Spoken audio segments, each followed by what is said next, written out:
प्यारे बंधुओं, स्वागत है आपका अपना मंडल संस्थान विच देवाली। आज तक हमने दत्तात्रेय जी के 24 गुरुओं के बारे में वीडियोस बनाई हैं। तो आज हम उनके विषय में ये बताना चाहेंगे कि ये जो वीडियोस बन रही हैं इससे क्या शिक्षा मिलती है। जो प्राणी ये समझता है ये जगत क्या है, इस जगत में क्या हो रहा है, इस बात को जो अपने विवेक से पूरी तरह से समझ लेता है या समझने की शक्ति रखता है या भगवान को पाने की जिज्ञासा रखता है, वो ही अपनी विवेक शक्ति से अपने आप को, अपने अंदर के सारे जो बुरे विचार हैं उनसे मुक्त कर सकता है। तो भगवान ही एकमात्र इस संसार का जो सहारा है, एक सूत्रधार भगवान ही है, क्योंकि उन्होंने चार पैरों वाले, 2 पैरों वाले, रेंगने वाले, उड़ने वाले, ये सब जीव उसी ने ही बनाए हैं। तो प्रभु कहते हैं कि मेरा जो संसार रचा हुआ है, जो इसको जानने की जिज्ञासा रखता है, जो इसको जानने की इच्छा रखता है, वो एक ना एक दिन अपने विवेक और बुद्धि से इस बात को पा लेता है। तो राजा यदु जो थे, धर्म के मर्मज्ञ थे, इतने धर्म को जानने वाले थे। तो ये कथा है, प्राचीन ही है, जो हम आपको सुना रहे हैं, बता रहे हैं कि ये जो 24 गुरु दत्तात्रेय जी ने धारण किए, किसके लिए किए, ये शिक्षा देने के लिए। क्योंकि राजा यदु ने जब देखा कि बहुत ही तरुण युवक जवानी की उम्र में एकदम से सुंदर, विचारशील, सहनशील और एकदम से सब तरफ से शून्य होकर विचरण कर रहे हैं, तो उन्होंने हाथ जोड़कर उनसे प्रार्थना की कि आप इतने ज्ञानी हैं, इतना तेज है आपके चेहरे पर, इतने सुंदर हैं, तो फिर भी आप किसी चीज की कामना नहीं कर रहे हैं। हाथ जोड़कर उनसे प्रार्थना की कि हे प्रभु, हे ब्राह्मण देवता, कि कैसे आप कर रहे हैं आप। क्योंकि संसार में जो प्राणी है, कोई धन के पीछे भाग रहा है, कोई स्त्री बच्चों के पीछे भाग रहा है, कोई पद के पीछे भाग रहा है, कोई अपनी उन्नति के पीछे भाग रहा है, तो सबको कोई ना कोई भाग दौड़ लालच लगा ही हुआ है, तो वो भाग रहे हैं। लेकिन आप ऐसे खड़े हैं, सहनशील और अचल, जैसे कि दावा नल की आग होती, जंगल में आग लगी हुई हो, उसके बीच में एक शांत सरोवर में आप खड़े हो, आप पर किसी चीज का असर ही नहीं है। तो ये जो सब बातें आप में कैसे आई,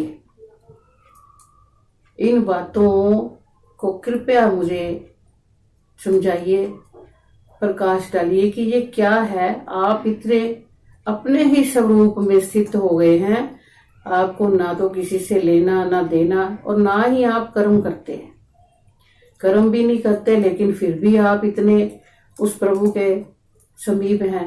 तो कृपया ये मुझे बताइए। तो उसके बाद दत्तात्रेय जी ने उन पर कृपा करके ये बताया कि मैंने एक एक वस्तु से, एक एक तत्व से, एक एक प्राणी से मैंने ये शिक्षा ली और अपने जीवन में उसको उतारा। उसके बाद मैं अपने स्वरूप में स्थित हो गया। तो वो हम आपको ये बता चुके हैं इनके बारे में। अभी हमने कुछ बताए हैं कि जो दत्तात्रेय जी ने गुरु धारण किए, जैसे पहला पृथ्वी, तो पृथ्वी से उन्होंने सहनशीलता सीखी, वो हम डिटेल में बता चुके हैं। फिर वायु है, वायु से उन्होंने ये आपको बताया कि वो अपने साथ किसी के गुण दोष को लेकर जाती है, लेकिन थोड़ी समय के बाद थोड़ी दूरी पर जाकर समाप्त कर देती है। आकाश है, आकाश में बादल आते हैं, चमकते हैं, बिजली चमकती है, बिजली कड़कती है, ओले पड़ते हैं, लेकिन फिर एकदम से आकाश साफ हो जाता है, उस पर कोई असर नहीं होता।